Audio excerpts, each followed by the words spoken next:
The burning wreckage of James Harrison's fighter craft illuminated the alien landscape in an orange glow.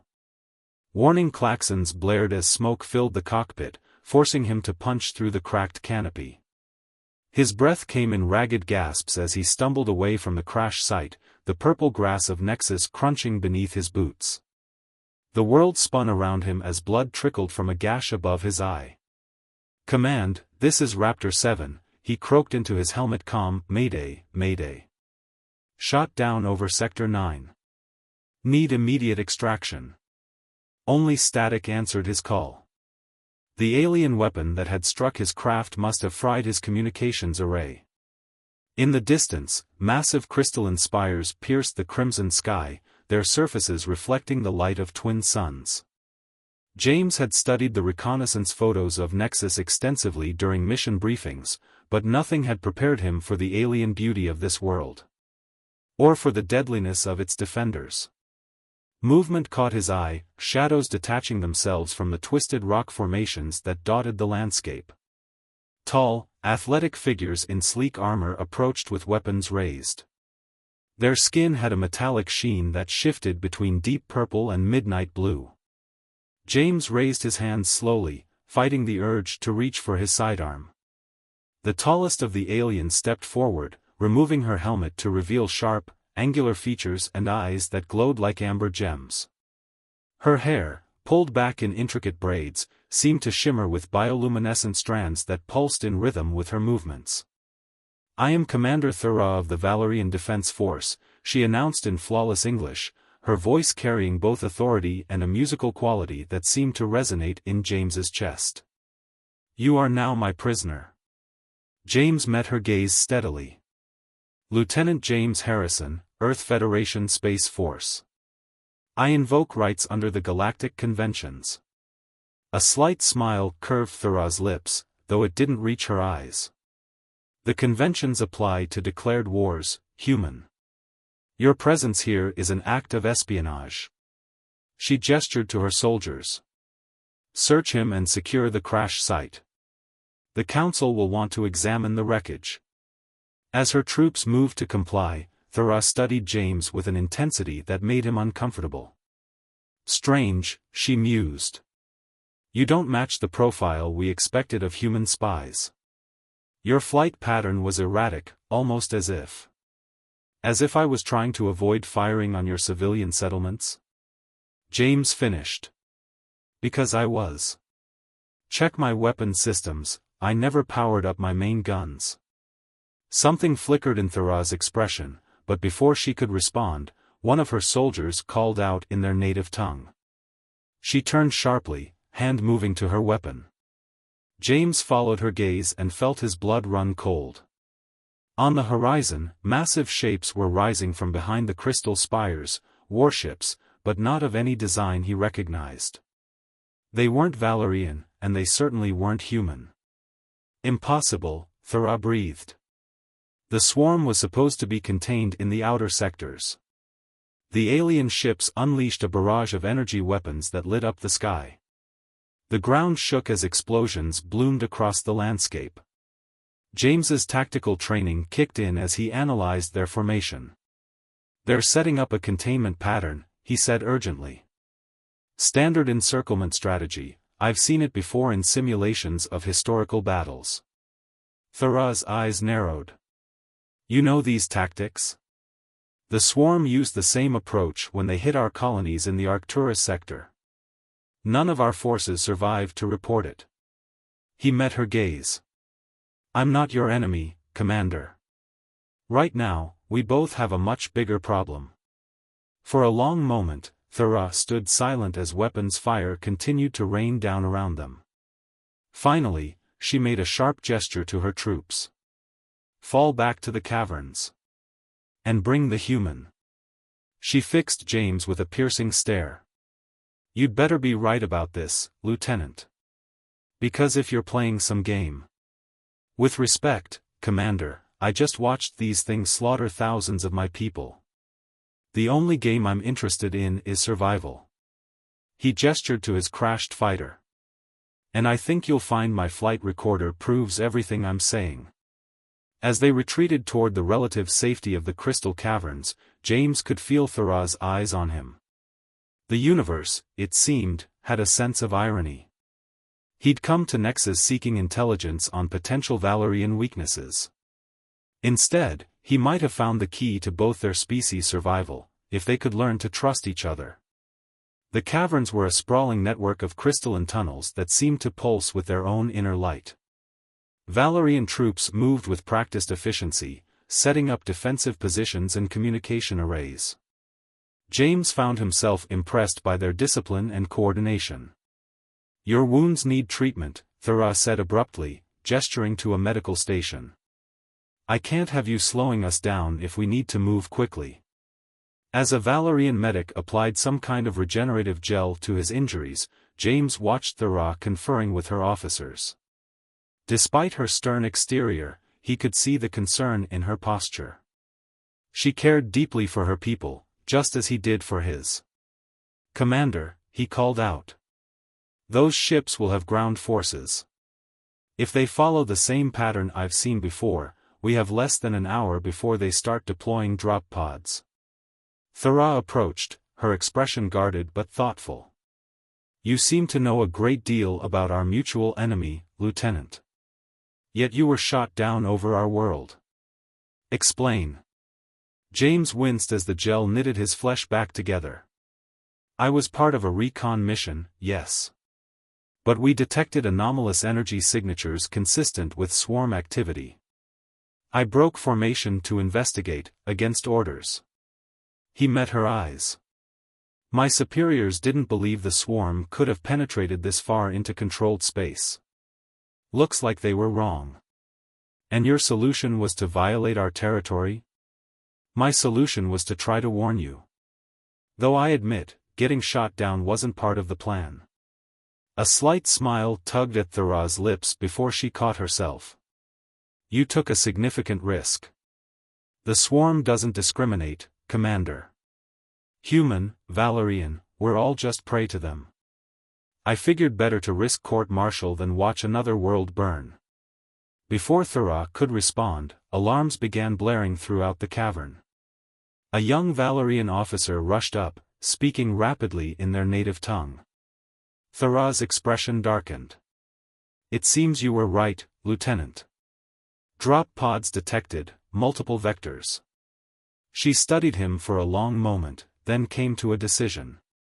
"If you truly wish to help, now's your chance to prove it. Can you operate Valerian weapons?" James stood, testing his newly healed injuries. "I'm a quick study." "Good." She tossed him a rifle of distinctive Valerian design. "Because we're about to have company." The weapon hummed to life in his hands, its neural interface adapting to his biology.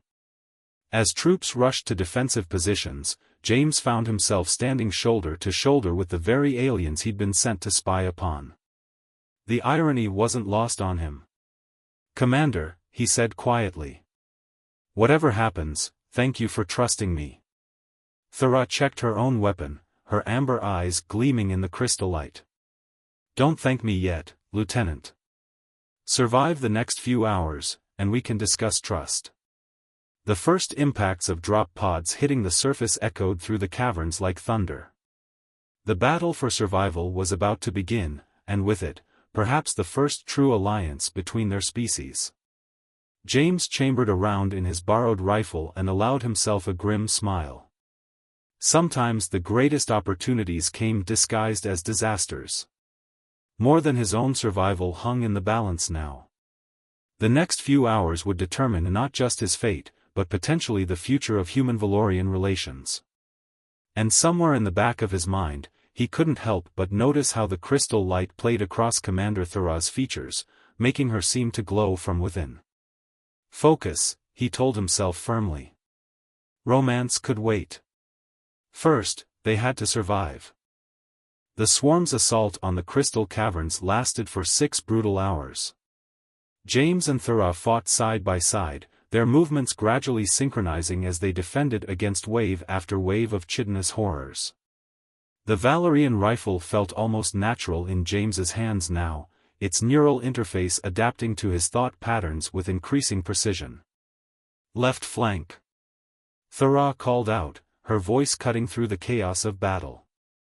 James pivoted instantly, dropping 3 swarm drones before they could breach the defensive line.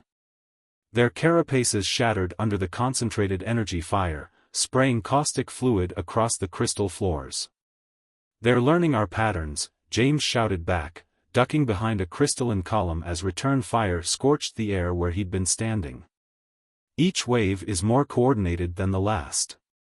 Thera slid into cover beside him, her armor scratched and scored but still intact. "Agreed. We've lost contact with the southern outposts. We need to fall back to the inner chambers." A massive explosion rocked the cavern, sending crystal shards raining down from above. Through the settling dust, James caught glimpses of larger swarm forms moving in, command units, directing the smaller drones with horrible efficiency. "Commander," one of Thera's lieutenants called out in their native tongue, "our long-range communications are being jammed. We can't reach the capital." Thera's expression hardened. "They're isolating us. Standard tactics before a major push." She glanced at James. "Your expertise has proved valuable, Lieutenant. Any suggestions?" James analyzed the situation quickly, mind racing through tactical scenarios. The swarm uses bioelectric signals to coordinate their attacks. If we could generate a powerful enough electromagnetic pulse. The crystal matrices, Thera finished, her eyes widening. "They're naturally resonant to certain frequencies." She grabbed his arm, pulling him toward a side passage. "Come with me. The rest of you, hold this position." They sprinted through twisting tunnels, the sounds of battle echoing behind them. James noticed that Thera hadn't released his arm, her grip firm but not uncomfortable. They emerged into a chamber unlike any he'd seen before. Massive crystals pulsed with internal energy, creating patterns that made his head swim if he looked at them too long. "This is a sacred place," Thera explained, finally letting go of his arm. "The heart of our ancestors' power generation system. We've never fully understood how it works." James approached one of the crystals, his tactical computer scanning its structure. "The energy signature, it's similar to what we detected before I was shot down. But this is far more stable, more controlled." Thera moved to a control panel embedded in the wall, her fingers dancing across its surface. "If we overload the primary matrix, it should create the pulse you described. But the feedback could collapse the entire cavern system. How many of your people are still out there?" "Too many." She met his eyes. "But if we don't stop the swarm here, they'll overrun everything. The capital is only 50 kilometers away." James nodded grimly. "Then we need to warn them first." He tapped his helmet. "My emergency beacon, if we could boost its signal through these crystals. It would cut through the swarm's jamming." Thera's fingers moved faster across the panel. "The frequency modulation would be complex, but nothing's impossible when survival's on the line," James finished, earning a surprised look from the Valerian commander. Working together, they jury-rigged a connection between James's helmet systems and the crystal matrix. As Thera made the final adjustments, James recorded a brief message warning of the swarm's presence and their planned counterattack. "Ready," Thera announced. "But we'll only have seconds between sending the message and initiating the pulse. The power drain will be enormous." James positioned himself by the main crystal. "I'll handle the overload sequence. You focus on the transmission." "That wasn't a suggestion, Lieutenant. The feedback could kill you. Better me than you. Your people need their commander."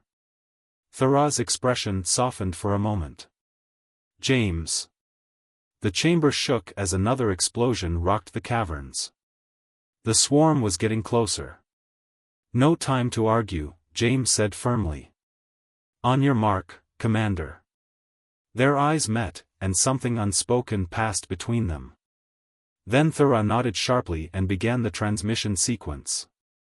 James placed his hands on the crystal, feeling its energy surge through him as he initiated the overload. Pain lanced through his body as the power built to impossible levels. Through gritted teeth, he saw Thera's fingers flying across the control panel, her face illuminated by the increasingly bright glow of the crystals. The air itself seemed to crackle with potential energy. "Message away!" Thera shouted. "James, let go!" But his muscles had locked up, electricity coursing through him. Through blurring vision, he saw Thera running toward him. Then everything went white. James awoke to the sensation of someone cradling his head. His entire body ached, but he was surprisingly alive. When his vision cleared, he found himself looking up into Thera's concerned face. "You," she said softly, "are either the bravest or most foolish human I've ever met." "Only one you've met," he managed to croak out, earning a small laugh. The pulse worked. "We're receiving reports from all sectors. The swarm forces have been completely disrupted. The capital is mobilizing its defenses." She helped him sit up slowly. "You saved a lot of lives today." "We saved them," he corrected. "I couldn't have done it without you." The moment stretched between them, heavy with possibility. Then Thera stood abruptly, her professional mask sliding back into place. "We should check on the others. There will be wounded that need attention." As they made their way back through the tunnels, they found pockets of Valerian soldiers dealing with the aftermath of battle. The pulse had done its work, dead swarm drones littered the ground, their neural systems fried by the electromagnetic discharge. "What happens now?" James asked as they helped organize recovery efforts. "I'm still technically your prisoner." Thera was quiet for a long moment. "The swarm's arrival changes everything. My superiors will want to know everything you know about them." She paused. "And I find myself curious as well. About the swarm, or about me?" The words slipped out before he could stop them. She turned to face him, her expression unreadable. "Perhaps both. You've proven yourself an ally, James Harrison. That counts for something among my people. And what does it count for with you?" Before she could answer, a messenger arrived with urgent news from the capital. The swarm attacks hadn't been limited to their sector. Similar invasions were being reported across multiple worlds, both Valerian and human. "This is only the beginning," James said grimly. "They're testing our defenses, learning our weaknesses. Then we'd better make sure we're ready for them." Thera's hand brushed his arm. Together. As they began planning their next moves, James couldn't help but feel that something fundamental had shifted between them.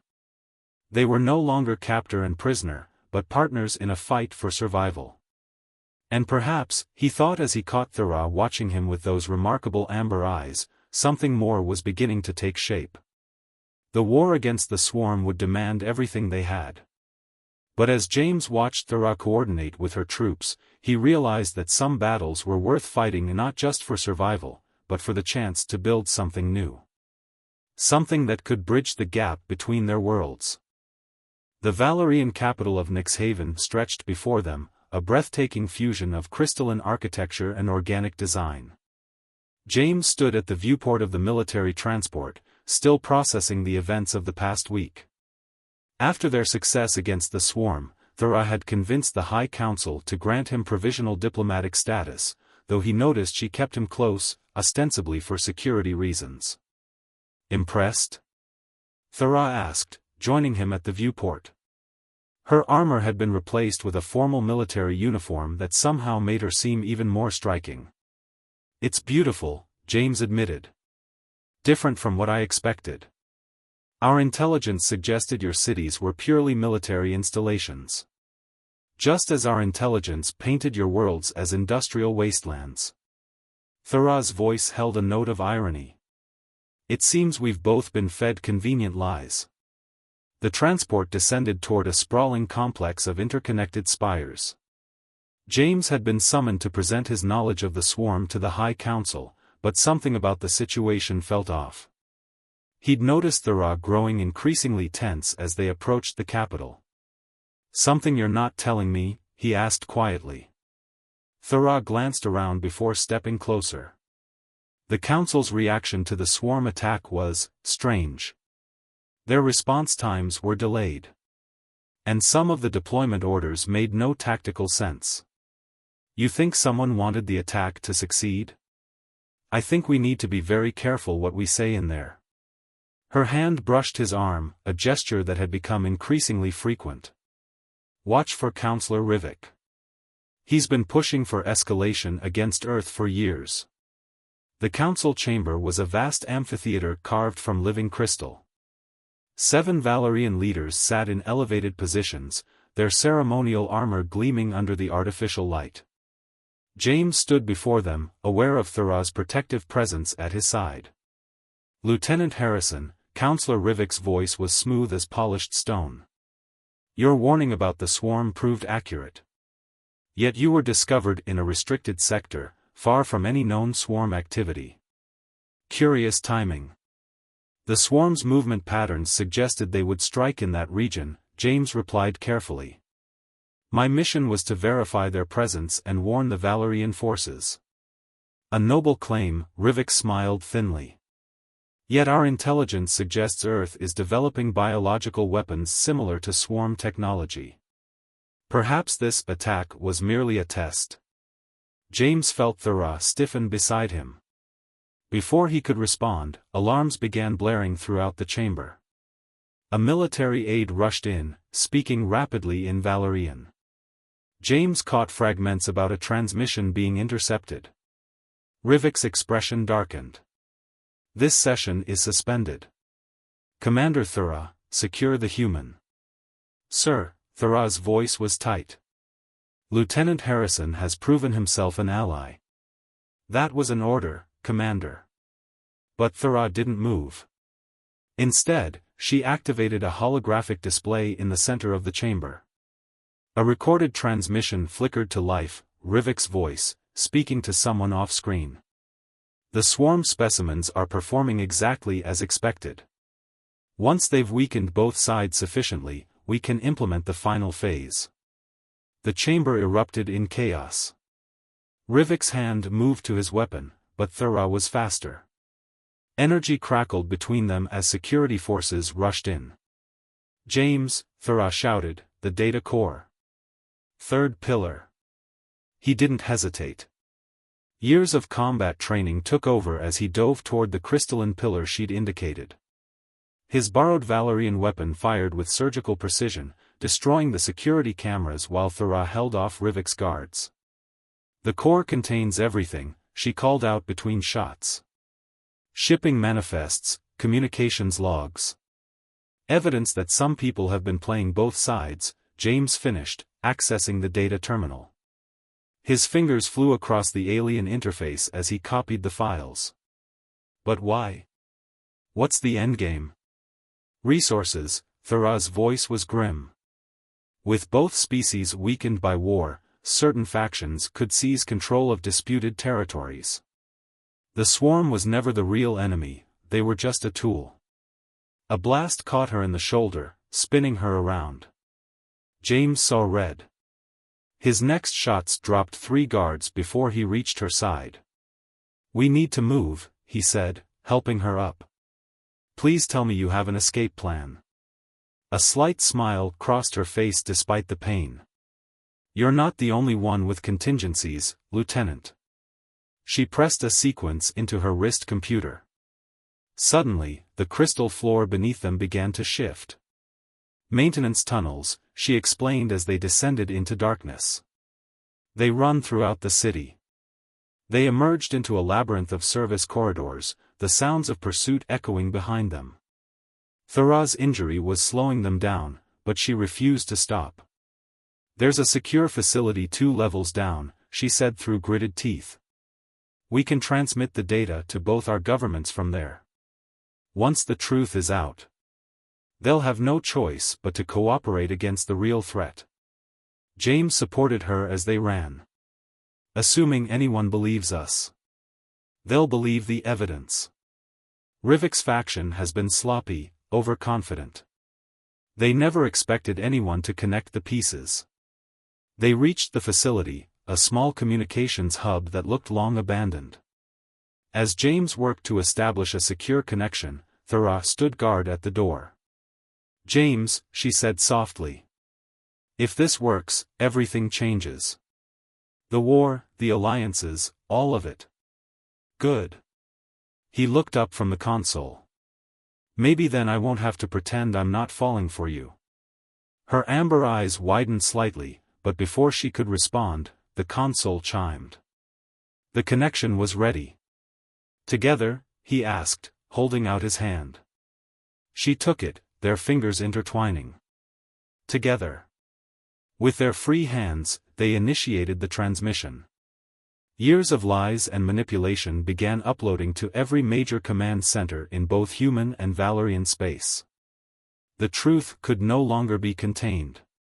"Backup power engaged," the facility's computer announced. "Transmission at 60%.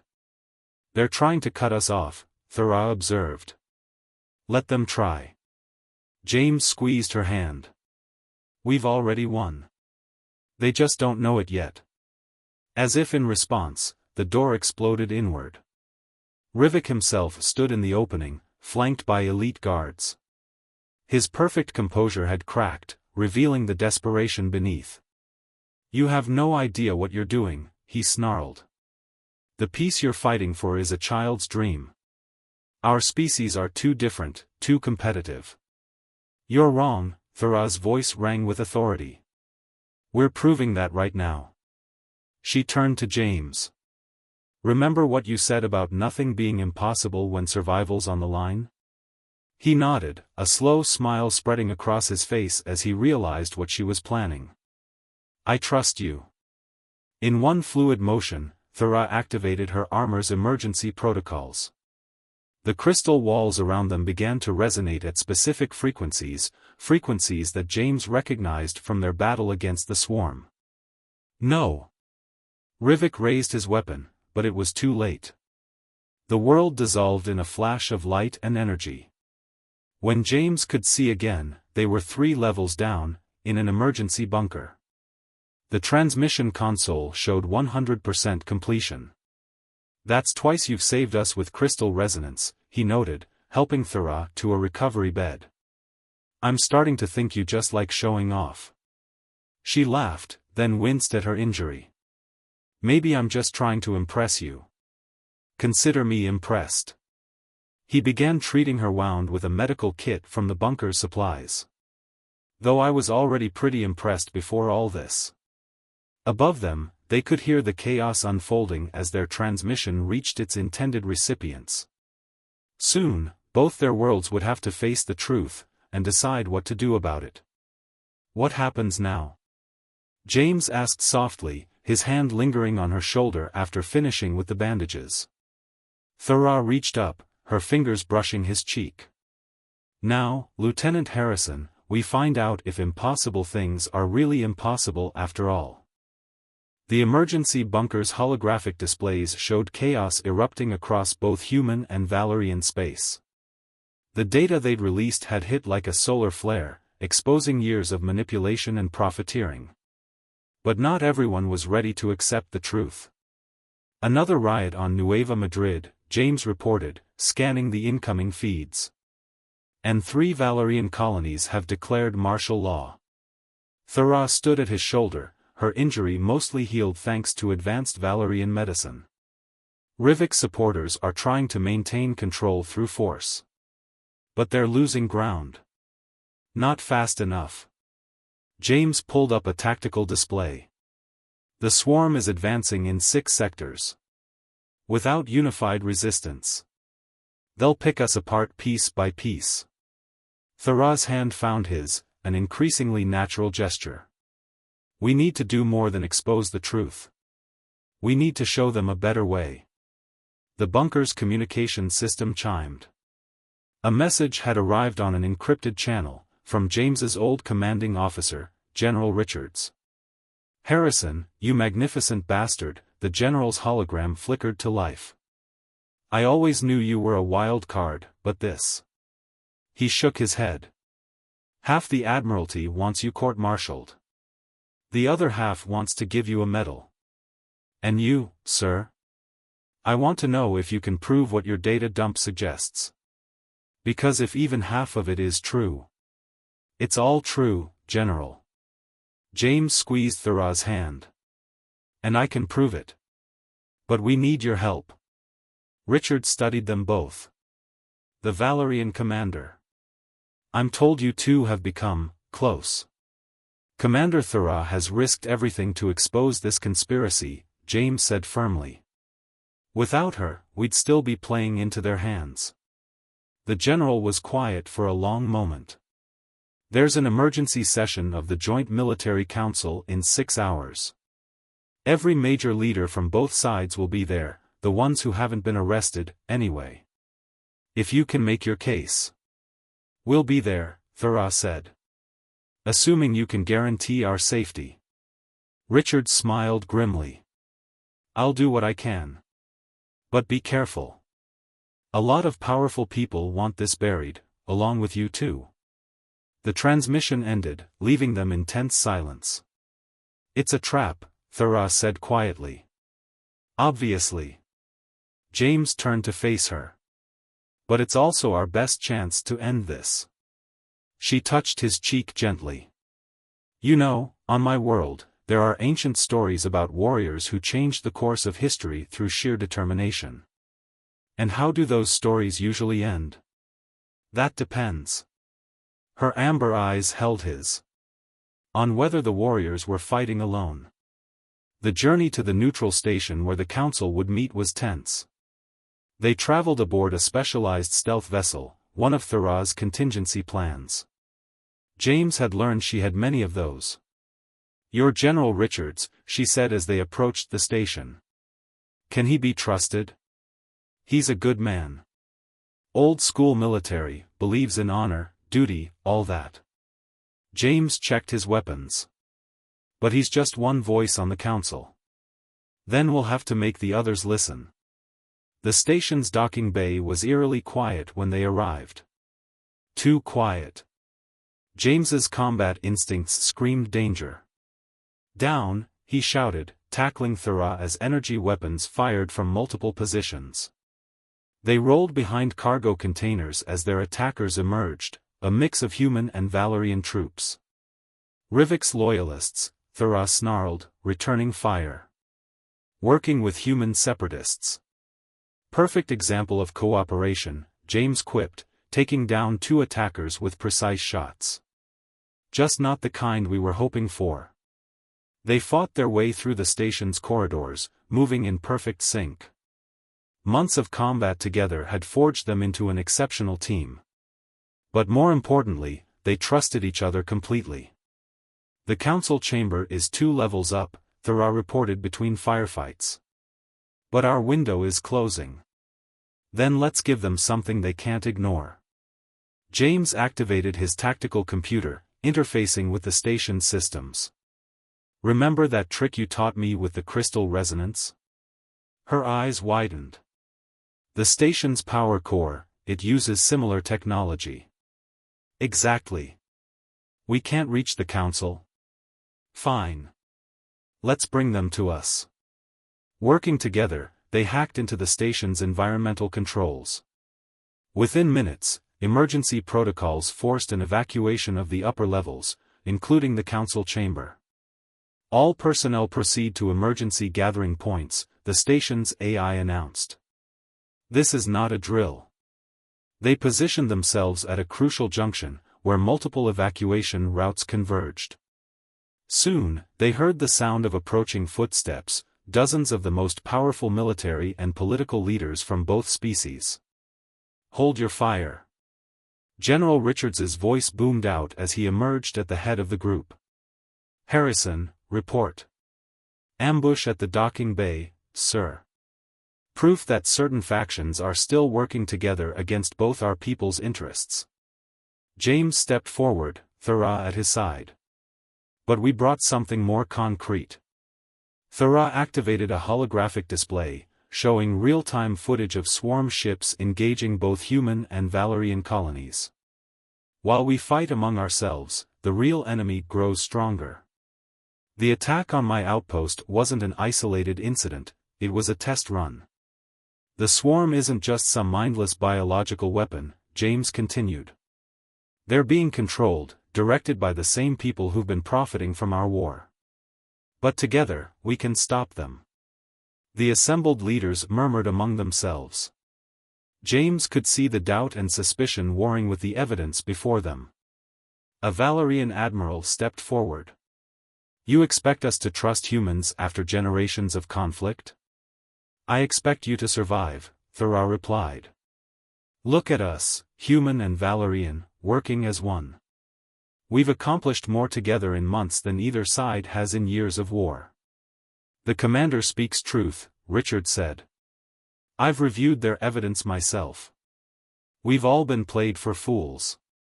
Suddenly, alarms blared throughout the station. A massive ship had just dropped out of hyperspace, Rivik's personal command vessel. It seems the architect of our division has arrived, Thera said grimly. Perfect timing. James turned to the assembled leaders. You want proof? Help us take him down. Together, we can end this once and for all. For a moment, no one moved. Then Richard stepped forward, followed by the Valerian admiral. Others joined them, until the corridor was filled with determined faces from both species. Well, Lieutenant, Richard smiled. You wanted to change history. Here's your chance. James looked at Thera, saw his own determination reflected in her eyes. Together, he asked. She took his hand, her touch sending electricity through him even now. Always. The final battle for peace was about to begin. But this time, they weren't fighting alone. Above them, Rivik's ship loomed like a storm cloud. But storms, James knew, had a way of clearing the air. And sometimes, the greatest victories came not from defeating an enemy, but from turning them into allies. Rivik's command ship dominated the view through the station's reinforced windows, its hull gleaming with an otherworldly iridescence that seemed to absorb light rather than reflect it. James recognized the technology, swarm biomechanical integration, far more advanced than anything they'd encountered before. He's been planning this for years, Thera said, her voice tight with controlled anger. Using our conflict to perfect his weapons. The combined human-Valorian force had transformed the station's command center into a joint operations hub. General Richards and Admiral Varn, the Valerian fleet commander, stood before a tactical display showing their hastily assembled defense fleet. Our ships are in position, Richards reported. But that vessel's capabilities are unknown. We're flying blind. Not completely blind. James stepped forward, pulling up scan data from his crashed fighter. Before I was shot down, I recorded energy signatures identical to what we're seeing now. The technology has weaknesses, but exploiting them will require perfect coordination between our forces. Which has never been attempted, Admiral Varn noted grimly. Then it's time we made history. Thera's voice carried across the command center. My people have a saying, the strongest crystal forms under the greatest pressure. Today, we prove that truth. The command ship's weapons powered up, energy readings spiking off the scales. But before it could fire, their combined fleet launched a synchronized assault. Human electronic warfare suites merged with Valerian crystal technology, creating interference patterns that disrupted the swarm-based systems. Direct hit on their primary weapon array, a tactical officer reported. But their hull is regenerating. As expected, James said. Rivik's not going to make this easy. He turned to Thera. We need to get aboard that ship. The control systems for the swarm technology will be centralized, we take those out, we end this. A boarding action? Richards frowned. Against those defenses? Not a boarding action, Thera corrected. An infiltration. My stealth vessel can get us close enough. Us? James raised an eyebrow. You're not doing this alone, Lieutenant. Her amber eyes held his. We started this together. We'll finish it together. Richards and Varn exchanged looks. The fleet will keep them occupied, the Admiral said finally. But you'll have only one chance at this. As they prepared to depart, James felt a familiar tension in his chest, not fear, exactly, but awareness of everything that hung in the balance. Thera must have sensed his mood. Having second thoughts, she asked as they boarded her stealth vessel. About stopping Rivik? Never. He checked his weapons one last time. About risking your life on this crazy plan? Maybe. She stepped closer, her hand finding his chest plate. James Harrison, when will you learn? My life has been my own choice since the day you crashed into it. Their eyes met, and suddenly the galaxy seemed to hold its breath. James leaned down, closing the distance between them. Their first kiss was gentle, almost hesitant, a question and an answer all at once. Well, he said softly as they parted, now I'm definitely not letting anything happen to you. Her smile was fierce and beautiful. Then let's end this war. The approach to Rivik's ship was harrowing. Even with Valerian stealth technology, they barely avoided the raging battle around them. Energy weapons and missile trails created a deadly light show against the stars. They breached the hull through a maintenance airlock, their combined knowledge of both human and Valerian systems allowing them to bypass security. Inside, the ship was a nightmare of organic technology merged with mechanical systems. The control center will be at the heart of the ship, Thera said, consulting her scanner. These readings, the swarm integration is complete. The entire vessel is practically alive. Then let's give it a heart attack. They fought their way through corridors that pulsed with biomechanical energy, facing hybrid troops that were more swarm than human or Valerian. James and Thera moved as one, covering each other with practiced efficiency. Finally, they reached the central chamber. Rivik waited for them, his form altered by swarm technology until he was barely recognizable as Valerian. I wondered if you would make it this far, his voice resonated strangely. Come to witness the culmination of my work? Your work? Thera's disgust was evident. You've become the very thing you claimed to be fighting against. I've become evolution itself. Rivik spread arms that had transformed into weapon arrays. Look at what cooperation between species can truly achieve. That's not cooperation, James said firmly. It's corruption. Real cooperation looks like this. He and Thera moved in perfect sync, their attacks complementing each other flawlessly. Rivik was powerful, but he fought alone, and that was his weakness. The battle was fierce, testing everything they'd learned about working together. When Rivik's defenses proved too strong for conventional weapons, they used the ship's own systems against him, overloading crystal matrices and redirecting power flows. You can't stop the inevitable, Rivik snarled, even as his hybrid systems began to fail. Our species will never truly unite.